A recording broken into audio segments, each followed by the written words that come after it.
Well, hello, creatives community and kind folks. Welcome to RPG with DBJ.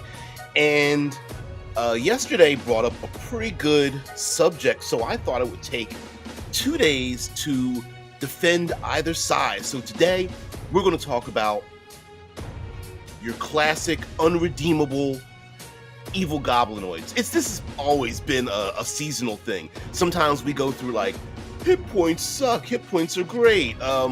What's some other seasonal things? Dungeon crawling is horrible. Indie games versus the OSR and whatnot. And this old graybeard grognard. I don't have anything to gain or lose in this fight in the community.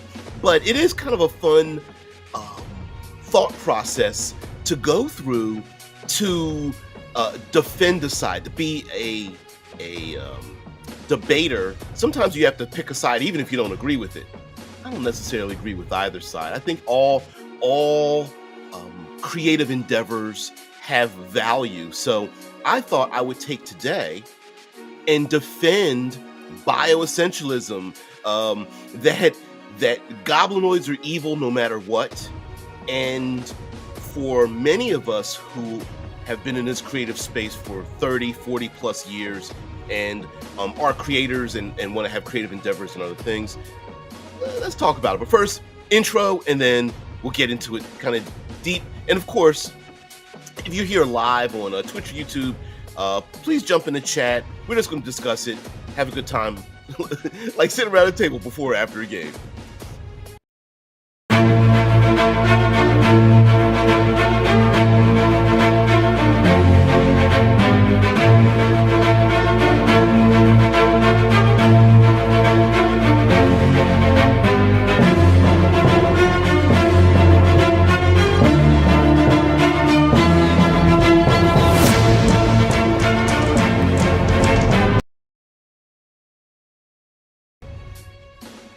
All right, goblinoids are evil. Now, we need to define goblinoids in general. And of course, if you are anyone who's ever played fantasy tabletop role-playing games, goblinoids usually are goblins, hobgoblins, orcs get thrown in the mix, bugbears, and there's a smattering of some of the other bestial, ravaging humanoid races. And these goblinoids have always been a staple from the very beginning of tabletop role-playing. And they often hold the position of the faceless, irredeemable evil that scours a land, and the heroes, the player characters, are the heroes dispatching them. And as time has gone on, there's been a move towards kind of explaining explaining evil. And this is not a trend in fantasy. This is just a trend in storytelling in general. That, well, what about seeing the world through the eyes of the enemy, explaining why they are the way they are? And this also, once you start delving into why the bad guys do what they do, there becomes this sympathetic call and response into seemingly seeping into the culture as to kind of like forgiving evil for what it does because maybe they have a good reason for doing what they do. You know what? This since we're talking about evil, I gotta change this background. It's a little too colorful. We need something a little darker we'll go with something a little more chaotic. So anyway, I thought I would take the opportunity to stand on the side of the OSR players. And now, mind you, this whole idea about like wokeism and politics in my fantasy and all that kind of stuff is pretty ridiculous. It sounds a little bit whiny to me on both sides of the argument. We're going to try to stay away from that because I think there is relevance for having a unredeemable evil. Hey, green light. Yeah. So sometimes brown, depending on your goblins and your goblinoid type races, right? Depending on your artistic outlook. But um, as an individual who loves fantasy role playing games, let's get into it. So first of all, um, sometimes the argument is made in the OSR that, well, they're just evil. The book says they're evil, and exactly right. I hear you guys. Oh, you know what? Maybe I should just put the chat right next to it. So this idea, well, they're evil because the book says so. I think it's pretty boring. And as a world builder, and I can't help the world building. Not only is it like simplistic and ridiculous, I also think it's rather simple. But if we draw from mythology and what was mentioned yesterday by Anon, like there are allegorical reasons for having these evil things as we follow different cultures around the world. Um, I really don't have a problem with that, and oftentimes the great evils of monsters and such come from our own human behaviors, and I think just turning that up to 11 is a perfectly good idea. My issue is to keep adding on the trappings of humanity to these evil races, just keeps making them more human-like. And when I say human, I don't mean uh, I don't mean that in, I guess, giving them humanity, not making them human, but making them humanity. And yeah, yeah, I think it's pretty fun. Yeah, yeah. And it was a master of getting over the they're just the evil thing. But there are ways. Listen, we're today, because tomorrow we're going to do the opposite. But today, yeah, right. Because they're evil. I think it's pretty simplistic. But it doesn't mean that in your fantasy world building that you can't have one of these irredeemable issues or sparks in your world. And there's a reason why I'm dodging around evil species, and you'll find out in a minute. But first of all, for storytelling purposes and for action purposes and for gaming purposes, sometimes it's just kind of fun to have something you could just beat ass on. That's just pick up. Video games have done this for, it feels like infinity, right? You play a first person shooter, you play a character, you outfit them with all kinds of doodads and goodies and things, and you just want to blast ass. And sometimes it's just a good thing. Sometimes people just want to feel like a badass and just what is it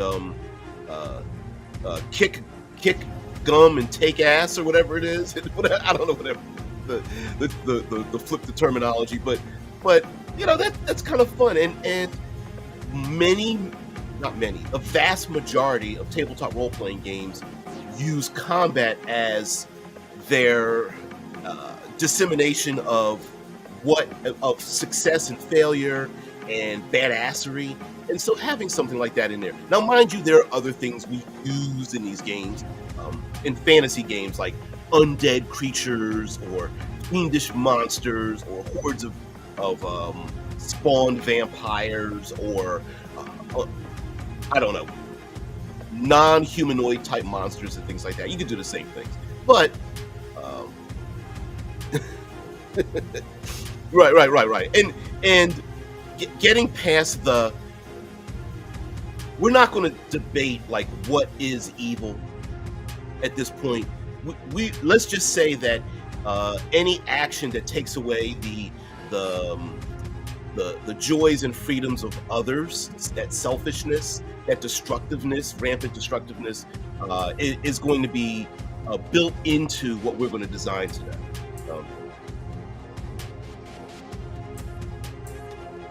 Oh yeah, that's Drew, you make a good point. Yeah, we've seen this before. I've seen games where it's just like, yeah, the humans are the most horrible ones. I find it pretty funny how I'm sorry. Let me read your comment first, and then we'll go into it. So, but Drew says, I still have the idea for a setting in which the humans are considered the irredeemable evil, and guess what? They just do the usual conquest and colonial BS we see in our own world for millennia. Exactly. Um, so first of all, we have, like Drew mentions, we have a millennia of pretty good examples of people being irredeemable. All you have to do is spill some green paint on them and give them some pointy ears, and you're done, right? Like that's real easy. But we're gonna make it a little bit more defined, I think. Yeah, yeah, yeah. The humans are the newest. Yep, within the Ring of Fire. Yeah, the humans are the newest race, and they are totally into dominion and cruelty. And if I'm not mistaken, there is a within the Ring of Fire. There is a god that used to support the lions and a lion-like race that ended up passing away, and then adopted the humans as the breed. And one of the staples of the godling is that humans must have 7 children. So the men are heavily endorsed to get 7 wives and then have 7 children with those wives, because the god wants to overbreed the humans. It's pretty funny. It's wild, but I love that. Yeah, people don't get sent to prison for being evil, but for endangering others. Feels philosophical anti-realist, and so morality is just fiction in my mind. Yeah. People get sent to prison because when you start taking away other people's freedoms and rights and privileges and access to things. Yeah, your ass has got to get out of here. Being too loud, being noisy, being destructive, um, affecting our the economics of life by like stealing things and whatnot. Yeah, there are no goodly kings, especially if they're human. Yeah, exactly. So, one, I love the idea of allegories in mythology and fantasy, and not we don't see this very often in fantasy, but I like the idea that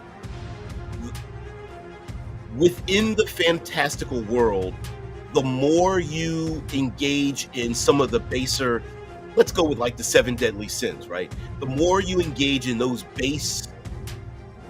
uh, base thoughts or sins, the greater chance you have of transforming yourself. And there are variations of this idea that humans are the goblinoids, and sometimes you've seen this as like the more greedy someone becomes, the more they start to transform themselves.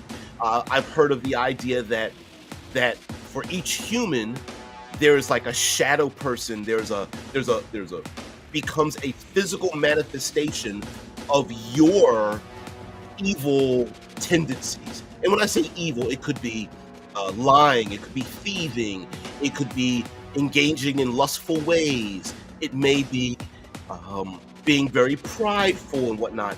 And that the human doesn't transform, but their shadow of their actions becomes real somewhere else, and then that thing starts running around the world and kind of like being a dark reflection of their life. And maybe those goblinoids start to invade human lands because the goblinoid is trying to take over your life in many ways, stealing from the people you love, hurting the people, and that becomes a thing. I like that idea as well. The physical transformative nature of it, I think, could also be a thing where maybe it's a slow change, and you could see people like growing hairs on the back of their arms and their neck and stuff, and they realize that they're changing and they can't help it. But now that they've started it, they just kind of like embrace it, or maybe they have to go to oracles or hags or some kind of hedge mage or something to have it stopped, and or to try to atone for what they've done, or maybe the population sees them changing, and as a mob they just kick those people out, exile them or something. The transformation could be even more brutal, especially if it's like if it's a tentative kind of behavioral change. For example, maybe there are hags or fiends or something like that out there in the world, and the minute you agree to it, sorry, but you and your kindred or your kids or something like that, we're going to go and steal them, or they change, and now this is the punishment that you receive for your behavior as a human, that maybe your kids become these things, or become transformative. I believe there's curses and whatnot that are something as well, where the humans desecrate a land and imprison the people, and then a great curse was cast on them 1,000 years ago. That is to say that they would be transformative, and maybe that kingdom of domination just can't stop now, and they are the new goblinoids. Yeah, you go to a hag, she might find goblin mutations attractive. Yeah, exactly. Why not? Maybe it happens when sometimes when people are antisocial, they don't mean to be criminal. Maybe they're just antisocial. The exiling people may be the evil of the humans by exiling them, and now they're cast out, and the ones that are cast out have no recourse but to go, you know what, the hag pulled me in. She the old hag makes a point. I want to stick with her, and take revenge on the people that kicked us out in the first place, just for being different.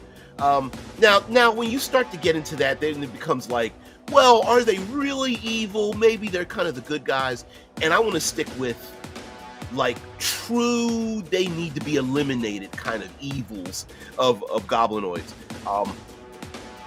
There is also, you could make this a pseudo-mutative biological part of your world, meaning like the consumption of, or the infestation of, or something in the world makes these people irredeemable, in the sense of like a fruit, or eating the flesh of something, or going to a particular region in your world has a mutagenic effect.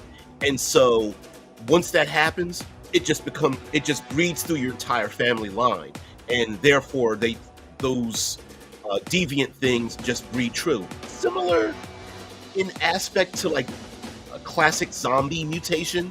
And once a zombie becomes a zombie, there's very few stories where it's like, don't kill the zombies because there's still people left in them. I think the only movie I can think of where it's been depicted that zombies can come back, it was like the zombie infestation was a display of love, and they could come back. Oh, I can't remember. It was a zombie movie, comedic rom-com. I can't remember the name of it. Oh man. I shouldn't have brought that up. Now hags, I love myself some hags. Hags aren't real, for me as a storyteller, aren't really like warm bodies. Thank you so much, Drew. I knew you'd get it, right? And also, Drew, I'm kind of trying to convince you a little bit on this. Using this as a project, right? Like having the irredeemable thing out there, kind of cool. And I also you can have some fun with the irredeemable evil, in the sense that, going through the nurture nature thing, that maybe people have tried, including maybe our main characters, maybe they've tried to appeal to the better nature of these goblinoids, and it could be, maybe there's a temporary change, but eventually they will go back to their old ways, their unmitigatedly like dangerous ways. Oh yeah, that's true. That's true. Yeah. Yeah, yeah, a little bit of zombie romance and Walking Dead. Yeah, that's very true. Um, and also like zombies, goblinoids, these kind of things. They are allegories for. Sometimes they're allegories for like our own hubris as humans, and those monsters are created to like be a dark reflection of ourselves. It's like no, those monsters exist because of what we've done as human beings, and I like that idea. And matter of fact, you could even use the goblinoids to represent a type of seven deadly sins in your own world. Like, like if we take the thieving, 3 foot, half pint-sized goblin and gremlins and whatnot as like thieves, you know, and so maybe they're not dangerous in the sense of being like assassinating, but maybe they just steal. They just steal shit all the time, and that represents greed. And so maybe the city of shadows, you go there, and then on the outskirts and in the shadows are all these goblins, and goblins and gremlins and sprites and other kind of fey-ish type creatures. And it's because, hey, that clearly tells you in this city there's a lot of thieving individuals, and it would be pretty interesting to have like a normal NPC is the progenitor of these things. Like this person's been thieving for like 17 years, and they've created like dozens upon dozens of little goblins that never hurt them, but always hurt other people. Um, I think that'd be cool. Now, and then each goblinoid could have their own, like bugbears could be murderers, hobgoblins could be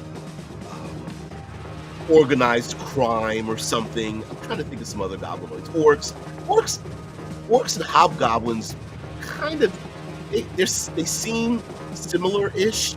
I could see there being a difference in that. Now tomorrow we'll probably talk about like the shock troop idea of like the orcs being transformed that way to stop a greater evil, but then humans, similar to how those of us in the States, how Vietnam soldiers were treated when they returned back home. That's probably good for tomorrow, but TA's like, yeah, sounds like a knockoff movie where, like, how Critters was a knockoff of both Alien and Gremlins. Yeah, do something like that. I mean, taken from Lord of the Rings, I like the idea of goblinoids not being related to humanity, right? Like they don't have to breed like regular human folk. They could spawn from eggs or drop from plants. I think is it a Warhammer 40K that their orcs are plant-like or something? I mean, these things can come out of pools of like cesspools of evil or something, or it could be deposited because of, I don't know, an invasion from a fiendish nature. Like they could literally be outer world creatures and just make them fiends and whatnot.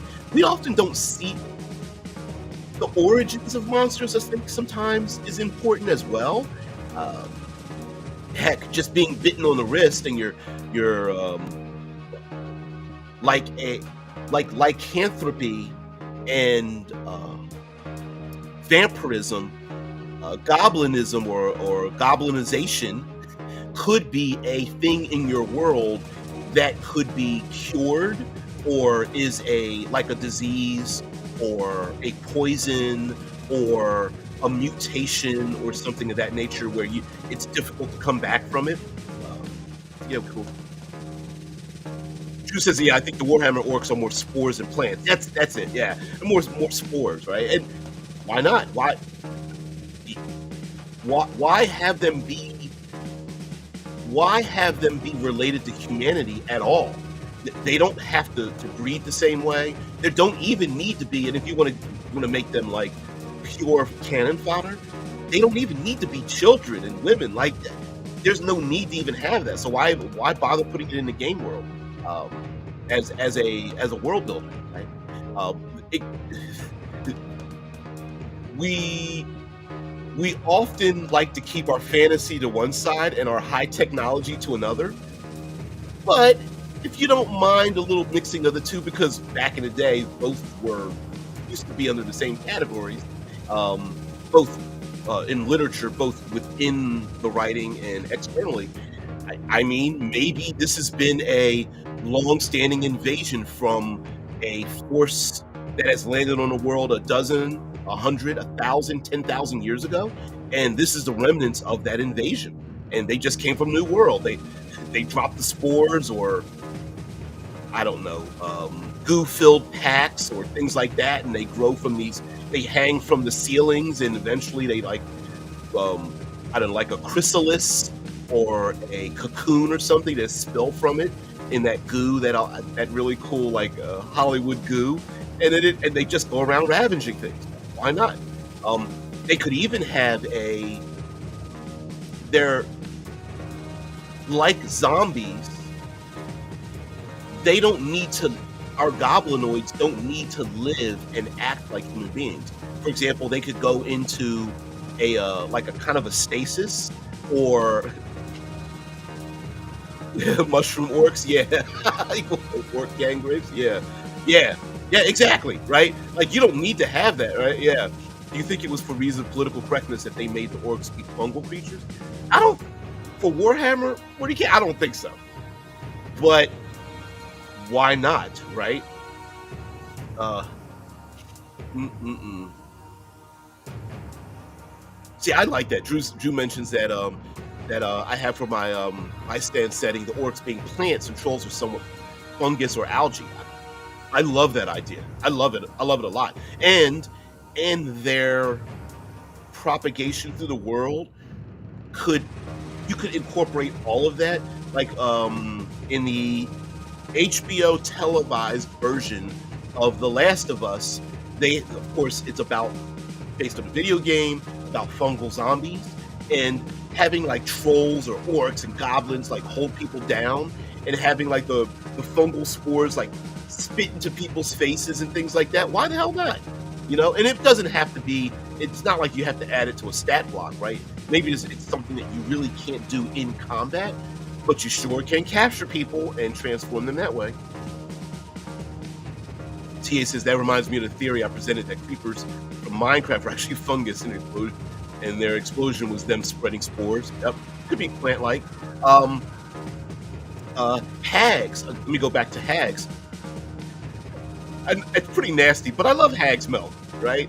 And you know, this could be something that, hey, those hags that live on the outskirts of society that always give those great potions and things like that to make people stronger, more beautiful, or luck and all that bullshit.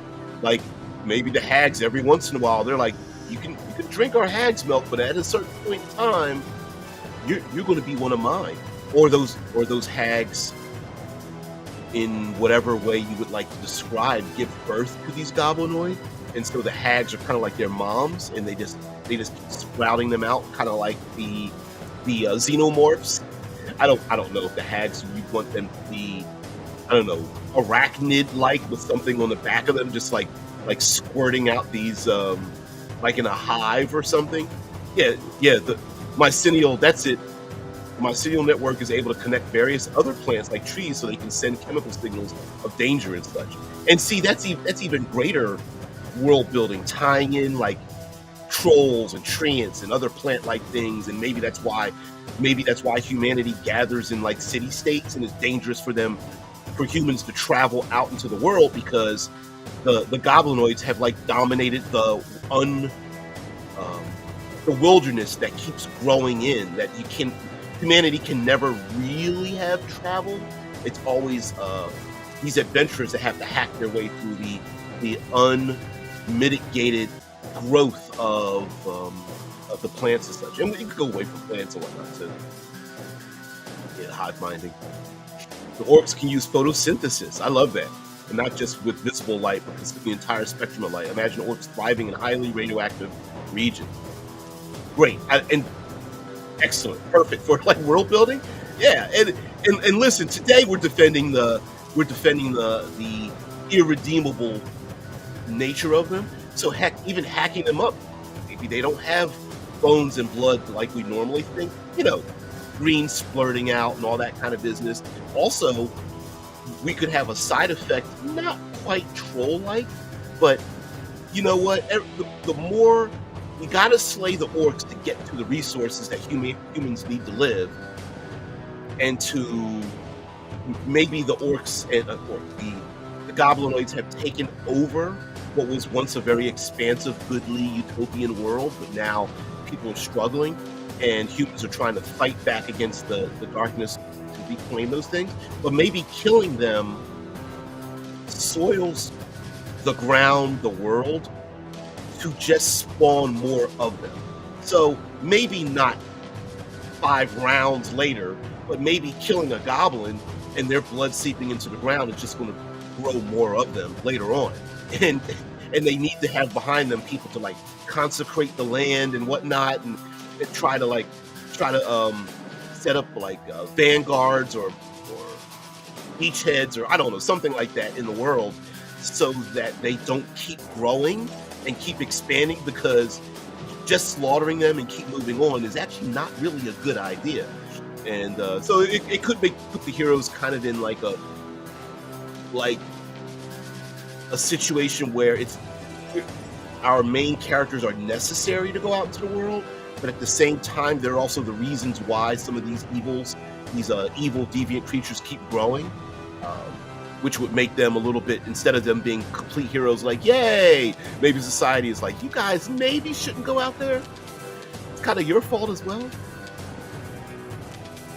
Did have the Time Lords. Yeah. What was it? You just brought up Time Lords. In the Time Machine, there were the Morlocks and the Eloi. It may be something like that. World could be something like that, where the Goblinoids have always been the dominant race in the world, and humanity was supposed to be their food. And humans just advanced and got better at making tools and things to save themselves, because maybe humanity never had the strength and durability that the goblinoids had, and now it's just fighting back against this thing. But maybe humans were always the food in the first place. That's always a good thing.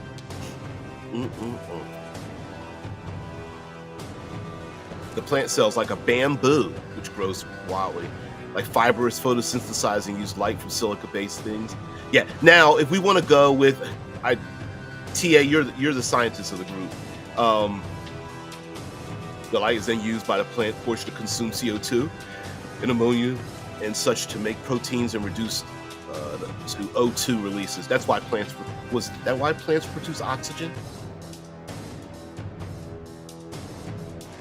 I don't know. If we wanted to get away from the plants and curses and things of that nature, I do like the idea that there is a if you want to be a little bit heavy-handed, like this could be maybe an evil godling or something like that. So, or person was trying to achieve some kind of godhood by taking over. Allow me some freedoms here.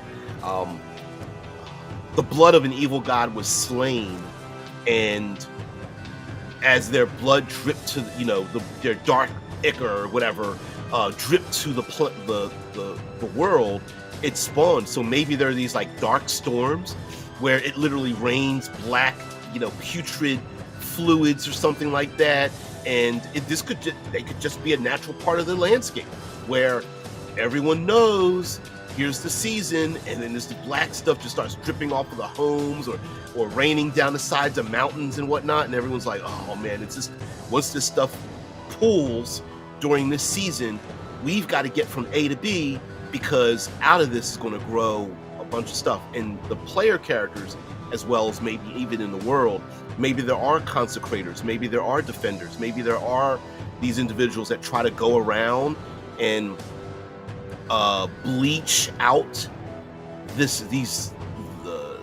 spreading powders or fluids or speaking words of contrition or something like that to these places, because they know, like where used to rain cats and dogs, or it would rain and frogs or worms would spill from the sky, which isn't true. It's just that those things would come up out of the ground. But you get the point. This could be a side effect of, an ancient war or something of that nature. Now, if we want to, yeah, wrathful weather god, yeah. Why not?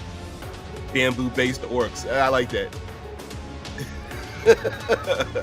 I don't know if I want to wear a goblinoid blanket, like an orc blanket. Like, hey, their skin is so great for Afghans or something.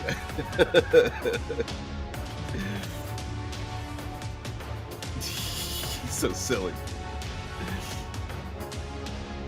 I always saw the goblins to be like frogs. Frogs and newts evolution, yep. Towards sapient intelligence, and kobolds from the rodent genus towards the same sapiens parallel evolution toward what humans also are, yeah. I've always thought kobolds, well, I'm old enough to remember when kobolds were dog-like, but in current parlance, kobolds are actually dragon spawns, and I've always liked the idea that kobolds could eventually become dragons. Like, they go from kobold to half kind of lizard folk, draconian, dragonborn, and then they move up from there and kind of, like goblins can become hobgoblins, like through evolution or mutation or like caterpillars, chrysalis, cocooning of some sort.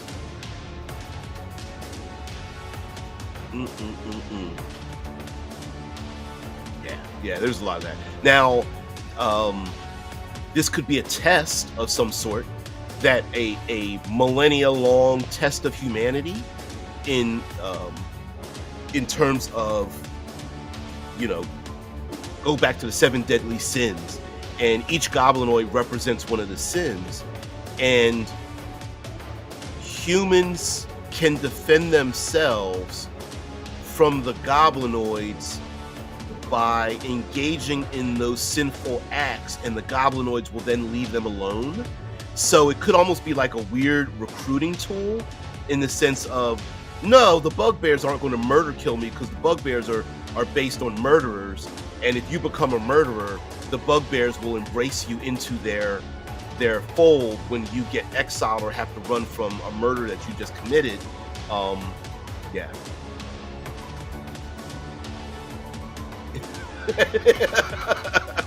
I don't. Well, the kobolds. Yeah. Drew's like, I don't like either interpretation. I always liked the dog-like kobolds, but then I think they changed it because it's like, well, they're basically goblins, and it's like, where do they stand, right? Like sometimes as creators, you find things, especially in like mythology, and you pick and choose things that you want, and when you mix them together. Through parallel evolution, not evolution, parallel development, we as humans make two different cultures can make the same thing. And so in a game, we think of kobolds and goblins as being different, but in reality, they're probably the same thing created in mythology, not considering a game, right? It's like the difference between a wraith, a ghost, a spirit, an apparition, a specter, like, are there really differences between that? Well, in a game there are, but in reality, probably not too much.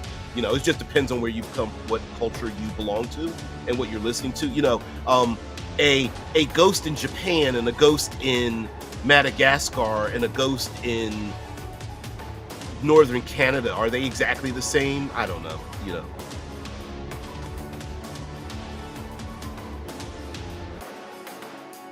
Yeah, the paperback tea. Yep.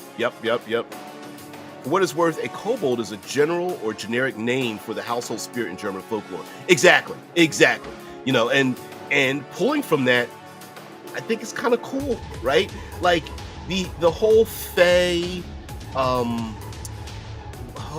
folklorish, like leaving spoiled milk out for the fae spirits because you don't want them to like rob your house or kidnap your children and exchange them and things like that. Why not attach that to these goblinoids and make that just a part of the game world? I like that. The Minecraft mod that adds kobolds to switch up my memory. Okay. Yeah. What are some other things? uh, things we can do to make goblinoids kind of fit into the world and make them the irredeemable to make them the irredeemables. They could be the after effects of a war. So, humanity went up against the great, Lord Soth or whatever the case. Come up with a name. Went up against a great evil. Maybe humanity lost, and what happened was the goblinoids are the recruitment of this great evil that brought them to its or their side, right? And so they could be the remnants of grandfathers and things like that. They are no longer.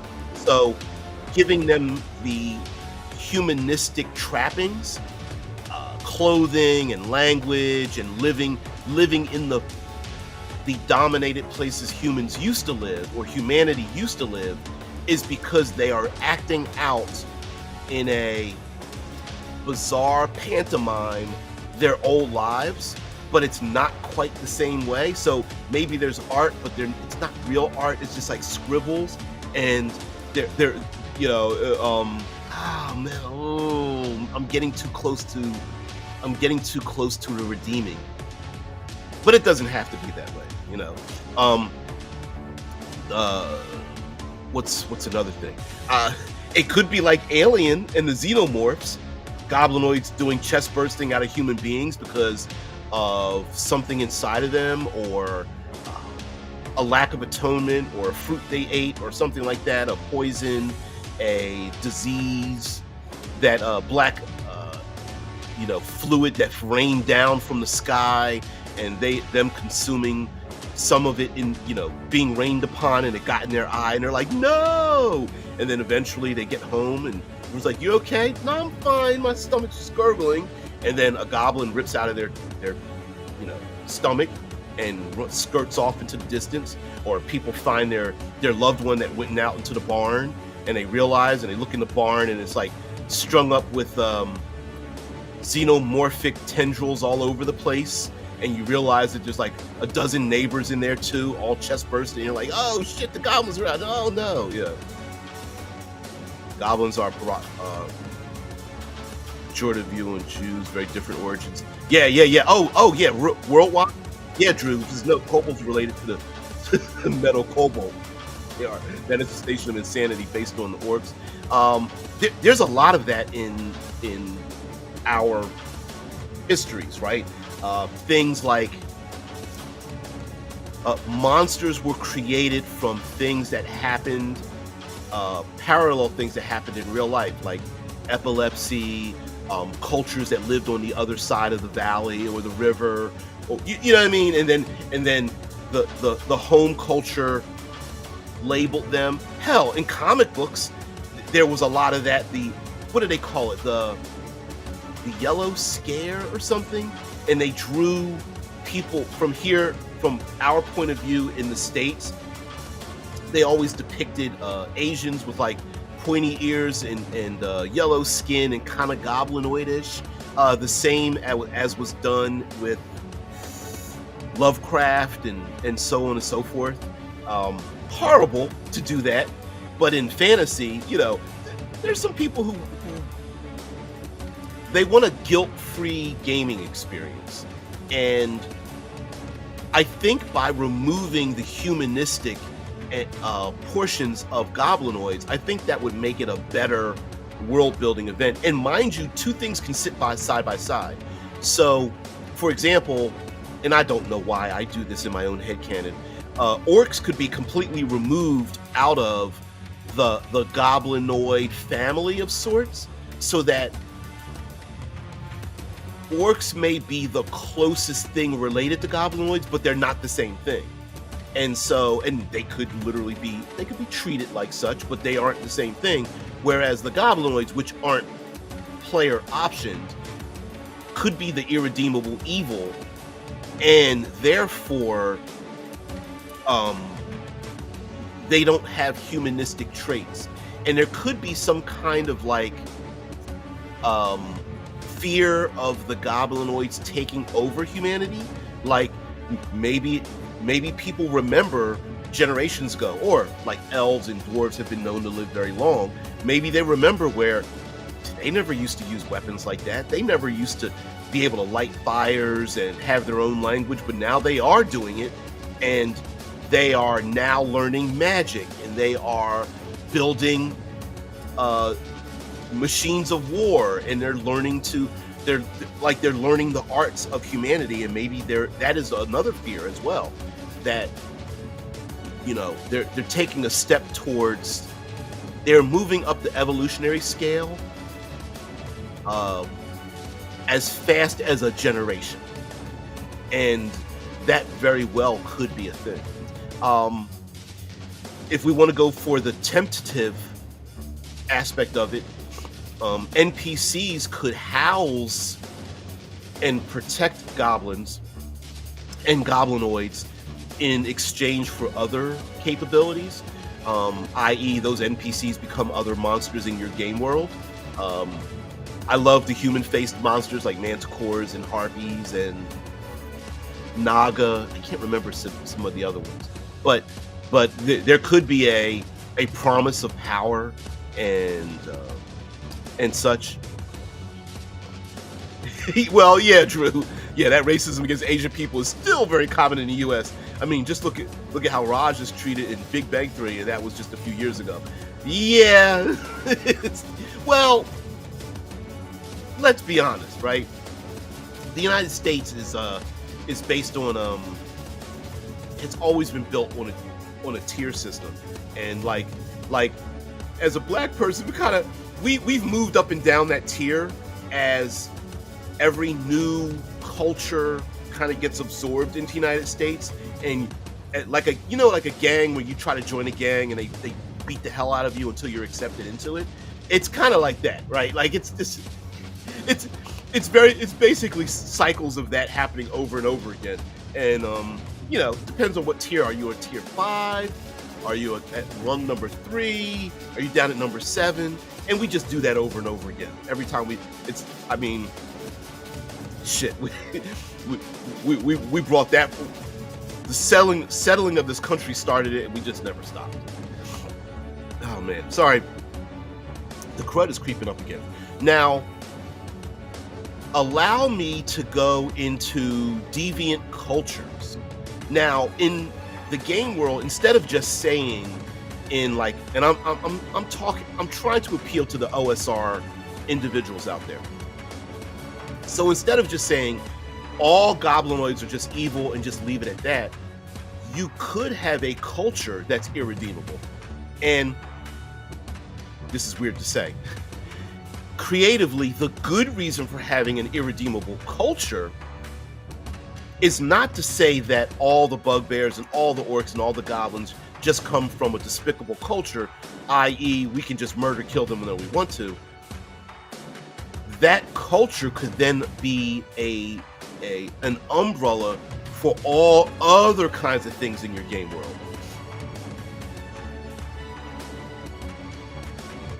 Yeah,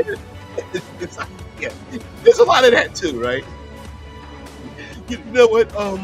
Like a bully, hating on other. Sometimes there's a way to make yourself better, and usually that involves. You know what I'm going to do? I'm going to walk up the steps of humanity and make myself a better person. There's other ways to do it too. If you crush other people below you, sometimes some people find that to be the better way of doing it. I'm going to make you look bad. Yeah, there's a bit of like the inferiority complex. I can't disagree with you about the Korean movie culture and whatnot, movies and television. Yeah, yeah. There's some great shit coming out of Korea. You got that right. Micah says, it depends on if the goblins are based off original fairy tales or more modern interpretations. They're meant to be obnoxious and annoying, but if you didn't harm the tricksters, sometimes left gifts and the like. Usually they were in tales where someone got upset though. Yeah, exactly.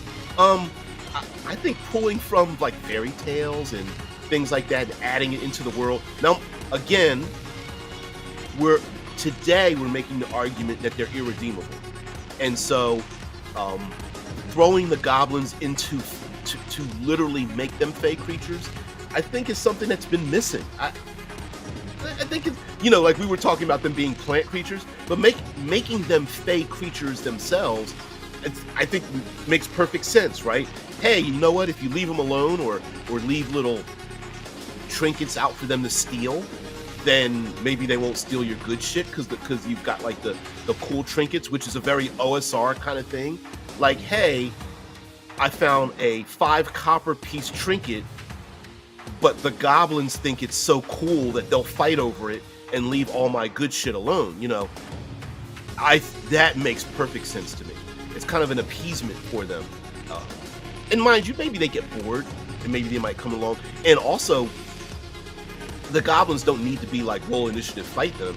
The goblins could steal your stuff. They could antagonize even stronger monsters.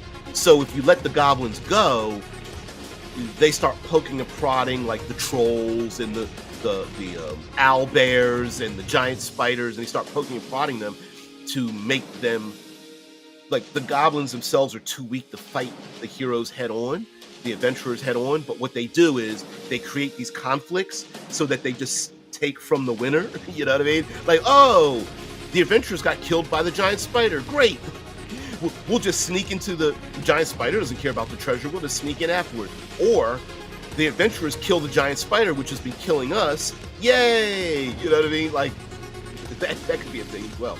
But going back to the evil, despicable culture, maybe there's a culture in the world that is a umbrella for many other things other than goblinoids. So the culture may ride on the back of giant scorpions, or that culture may ride on have hellhounds and have pterodactyl riders, and it's not just goblinoids. There's humans and elves and dwarves, and they all are part of this umbrella of this culture.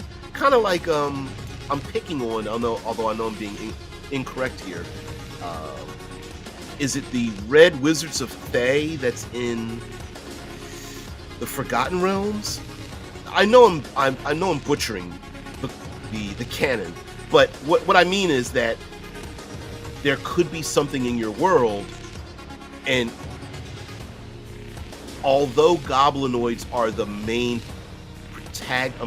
antagonists from this culture, people wearing or looking like or being adorned with or speaking with or having trade with this culture could alert the players very easily, like, oh, eye roll, they're from Thegus Minor, right? And everybody from Thegus Minor is just like, oh, here they go again. And they're just they're absolutely irredeemable, horrible people, and they love it, right? Every criminal, every sadist, every, I'm not going to define other deviant behaviors and whatnot, antisocial behaviors that take away other people's lives and livelihoods. But maybe Thegus Minor has been like, come to us, we'll accept you in. And so, yeah.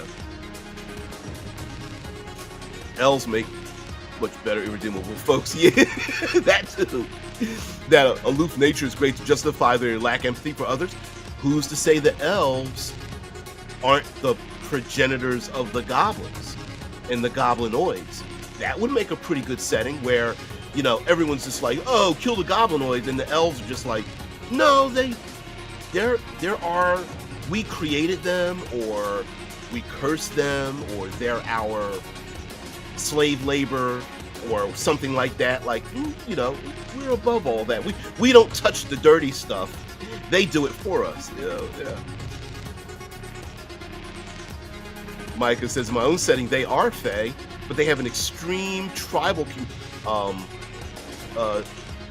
communistic mindset. Okay, gather anything that isn't needed, excesses, then spread wealth among their tribe. Reasoning is possible, but hard.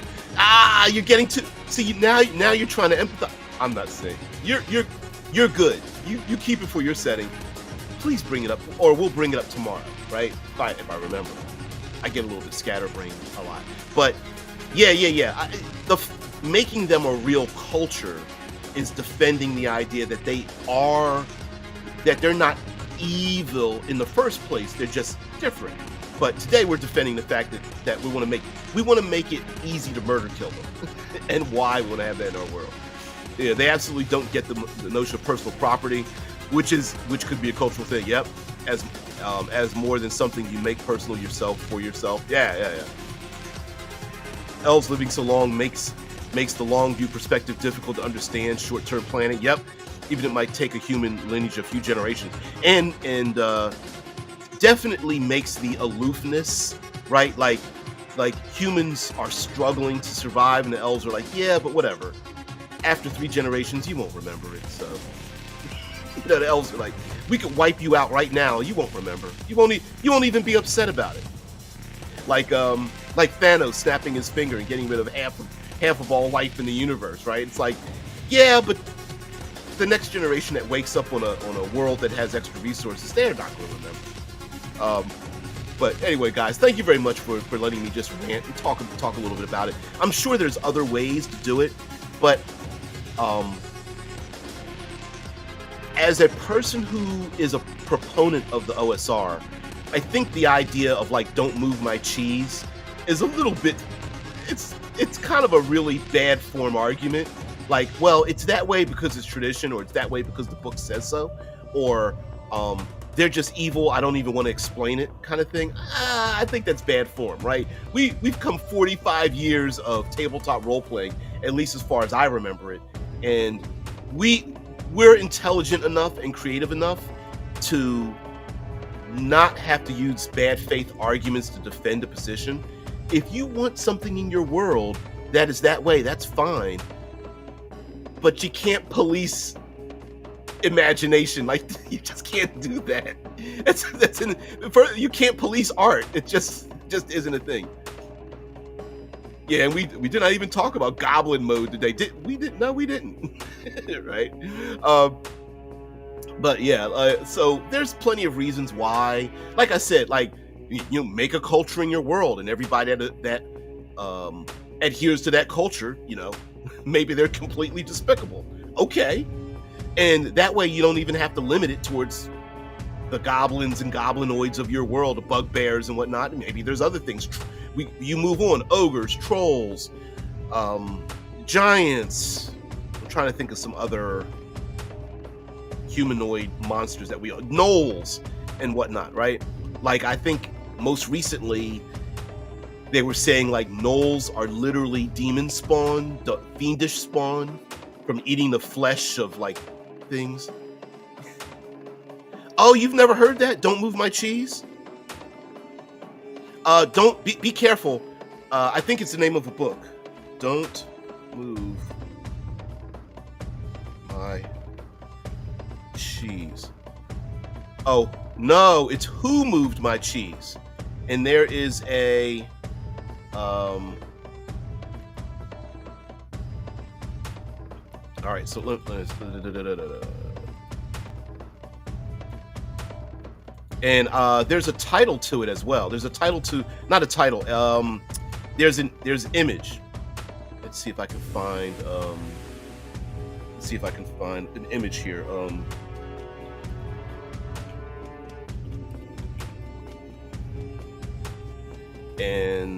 Image, and there's like 2 mice. Where's the image of the 2 mice?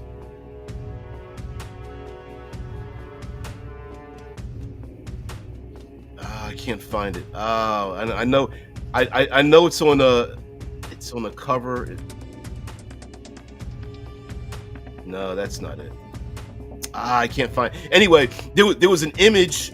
There was an image on the front of the book in which you see a mouse. One mouse wants to get the cheese out of a mouse trap, right? Little tiny piece of cheese, mouse trap, going to get killed. And his friend is poking him on the shoulder and pointing up at the top of the table where a giant chunk of cheese is at, and is pointing at the table like, dude, you could literally just climb up the table and get the cheese right there and not die, right? And it was like, no. Right. And but anyway, the Wikipedia thing says, Who Moved My Cheese? An amazing way to deal with change in your work and in your life. 1998, a motivational business fable by Spencer Johnson, which describes 4 reactions to change. The book is written as a parable about 2 mice and 2 little people during their hunt for cheese. Summary: several high school classmates meet after a class reunion and discuss the challenge of handling the changes in their lives. A business manager says that he was afraid of change until he heard an allegorical story, which he proceeds to tell.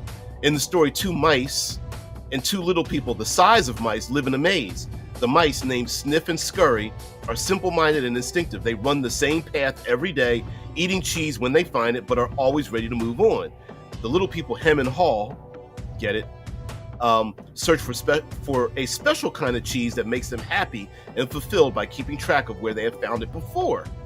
All 4 discover a spot where their favorite cheese is regularly available, called Cheese Station C. The mice continue to run the entire maze each day while the little people stop exploring and settle at Cheese Station C.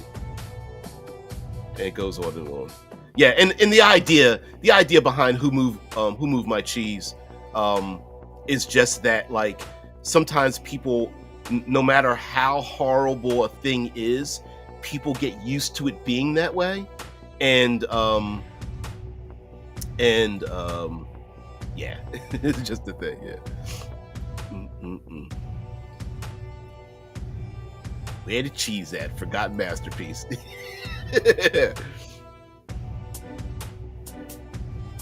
You need evil in the game to give the player something to be affected by and to affect. I get that. I think the argument against making evil, empathizing with evil, is kind of like, it's like shooting a stormtrooper in Star Wars and then finding out that, like, in their pocket they had a picture of their kids or something, right? It's like, well, are they supposed to be faceless kind of automatons that you mow down because they're evil stormtroopers? Or does each one have their own life and lifestyle, and, you know, Luke Skywalker and Han Solo cutting them down are bad for not empathizing with the fact that they didn't choose this, they didn't choose to be here, right? You know, that's that kind of argument. Yeah, I think it was one of the places they explained spoon theory, where a human has only so many spoons worth of ability and energy a day, some with more or less due to health issues and such.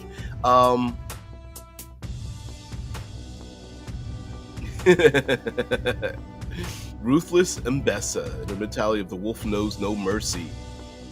Yeah, Drew. Yes, thank you so much. Very much like that, right? Yeah. The there's even a short there's an animated short of Mbessa, if I'm not mistaken. That's really good. That highlights the idea of the wolf knows no mercy. It looks really good. They did a really good job with it, the animation style and the way they storytelling. Different. It gets reinforced by legit reasons to have a fear versus Muslim. I agree with you there, TA. I fall on that side, but I'm also, I don't like removing tools in my creative endeavors, I guess is my thing. So yeah. Don't need evil in my system, but then I am more concerned with internal struggles and confrontations. Exactly. Right. So sometimes the greatest evil is inside yourself, if you want to call it that. I know evil is just evil is like the word nice, or like the word, it gets to the point where it doesn't really have a meaning anymore in a definitive sense, you know.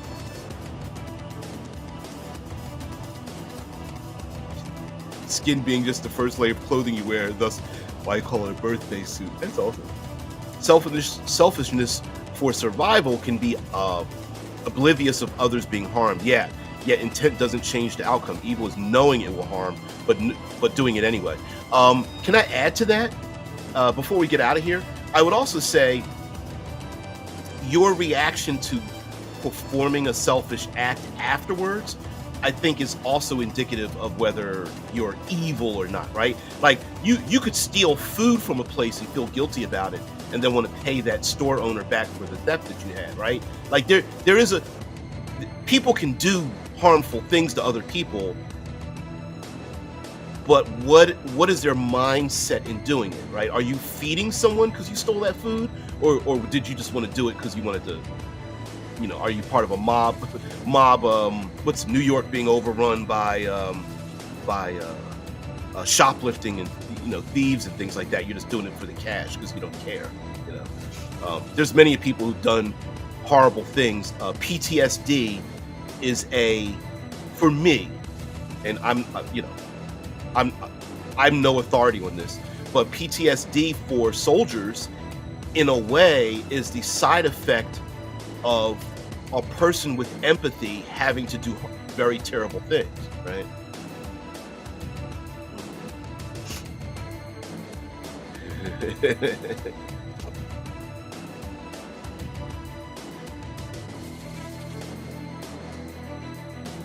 Right, and it depends, like Thomas Anderson is mentioning, knowing that there's another way. Like sometimes people just get pushed into a point of survival where you may psychologically feel there is no other option, even if people outside of you go, there is another way. That individual may not think there's another way. You know what I mean? And that's where the guilt comes in, right? Like, oh, I didn't realize. Yeah, there is a better way of doing this thing. That store owner may say, you know what, I would have hired you, or if you just asked me, I would have given it to you, kind of thing, right? Instead of you stealing it from somebody.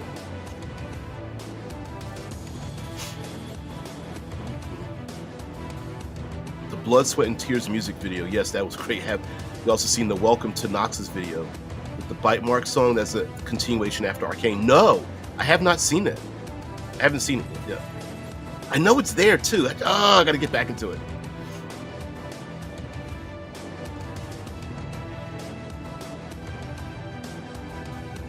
Yeah, I hear you.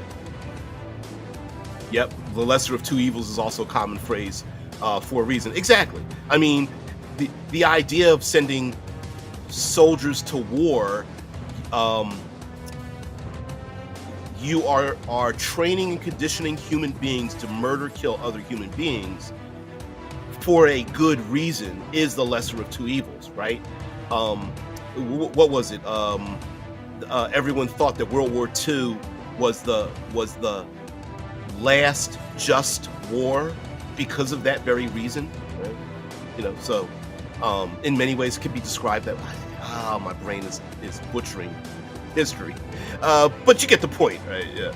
So tomorrow, you guys know, tomorrow we're going to describe a way of of course, not making them evil for evil's sake. We're going to have reasoning and culture and things like that, in a modern sense. But yeah, I don't like the bad faith argument that they're evil because the book says so, or they're evil and just to make them evil. I think you can have very good world building and storytelling elements and make it interesting, and still have these elements in the classic fantasy, without fantasy gaming, without having to resort to pouty mouth, fold arms, you're ruining my fun, which is kind of weird. Yeah, choosing lesser evil is, again, to me, an oxymoron, because you're going the path of less harm or being lazy. Yep, and those are arguments, right? I wouldn't argue against that, and that's the push and pull of we as human beings have been philosophically arguing about these very things since the beginning of time. Yeah, it isn't that you aren't doing evil, you are, but you're trying to minimize something seen as a greater evil. Yep, exactly. And because many of the vast majority of tabletop role-playing games solve things through combat, could you make the argument that lawful good shouldn't really be even holding a weapon? If you're truly lawful good, you can make that argument, but it would be bad faith, right? Because there really are harmful, evil monsters out there. You gotta stop them. Yeah. Drew's like, humans are the worst. We are. Yeah. All right, guys. Thank you very much for just being part of the show. Really appreciate it. But like I said, there are sometimes, as a storyteller, not delving into all the philosophical things. As a storyteller, we want dynamic things in our worlds, in our gaming experience, and being able. Oh, let me put this back up here. And being able to disseminate these things and use them as tools for greater stories by having like goblins always be evil and some of these standard tropes. We can still rationalize them out there just by being a little bit more creative and working it that way. So guys, thank you very much for stopping by. Actually, stop. Thank you for even finding the channel back. I took a break, and you guys could have just moved on and gone about your way and stuff. So I like hanging out. So thank you very much for being here, and thank you very much for accepting the fact that like I don't treat this like a job. I just treat it like hanging out. Yeah. Oh, ooh, what's that? What's the comment? Ooh, it moved too fast. Here we go. Going into war against forces invading other countries is usually seen as less evil than ignoring it. Yeah, we're staying out of it with military force. Yeah, World War II had enough atrocities and stopping as soon as possible was seen as just and worth entry. Yep.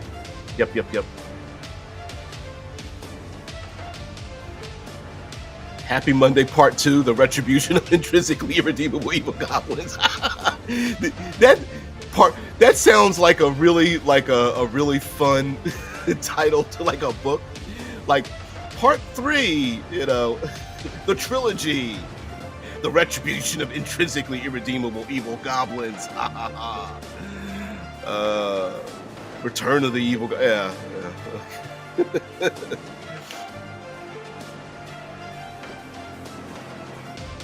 Yeah. ATA. That's still happening today with other methods.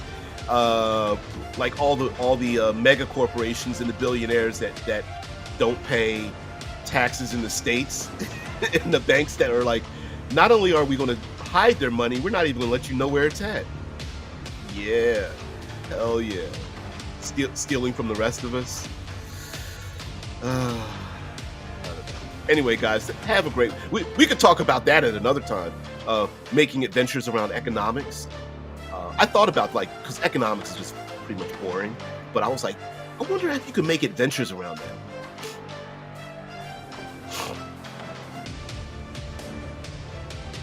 Yeah. There could be no Part 3. Wednesday is where it all starts. Look it up.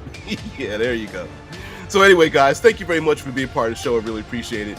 I'll take you out with my Obsidian Star. I'm wearing my shirt. Oh, and by the way, I know it's a little hard to see this. I'm wearing my my Mandalorian robe. It actually looks like a Chewbacca robe, but let's see if I can get my what's it called? What's the steel? The Mandalorian armor called? Beskar? Is it Beskar or something like that? Yeah, it's a little chilly in here. You're so funny. The economics of Obsidian Star would be interesting as fuck, man. Yeah. There's some. Yeah. We'll get into bricks and clout and all that kind of stuff. Yeah. UBI and all that. It's in there. It's in there. I suspect my replicator tech will eventually encounter resistance over. Yep. Yeah, there's always been arguments about replicator tech and no money in Star Trek and how the hell that works. That's always a fun argument to have. It's like, no, you can't argue against it. It already exists. Now, how do you explain it? That's harder to do.